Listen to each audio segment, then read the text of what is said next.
Good morning, South Shore Academy students. It's Miss Kay here, and today I'm going to be reviewing the opening of Mallory Blackman's Noughts and Crosses.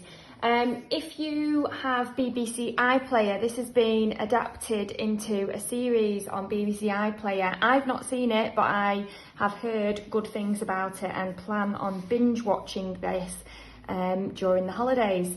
So I'm going to open by reading a section from the prologue.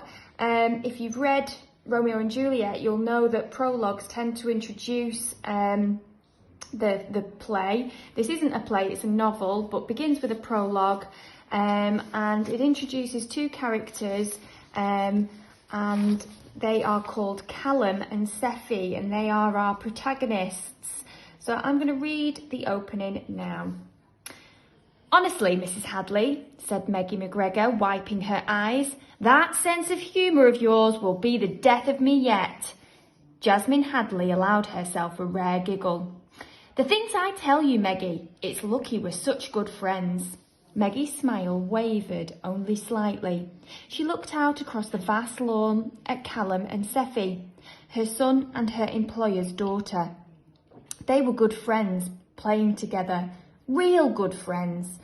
No barriers, no boundaries. Not yet, anyway. It was a typical early summer's day, light and bright, and, in the Hadley household anyway, not a cloud in their sky.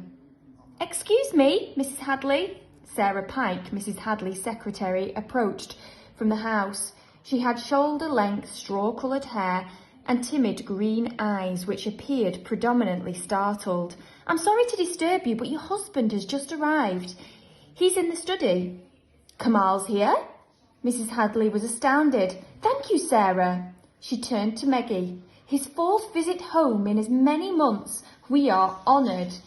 Meggie smiled sympathetically, making sure to keep her mouth well and truly shut. No way was she going to get in the middle of another inevitable squabble between Kamal Hadley and his wife. Mrs. Hadley stood up and made her way into the house. So this prologue goes on for a couple of pages, and then we have a really interesting flash forward in the next chapter, which says 3 years later, Callum and Sephy. I would really recommend reading this book. It's brilliant. It tells the story of a divided community of the Noughts and the Crosses. And obviously with that flashback to previous times, you see how things in society worsen. Give it a read, guys.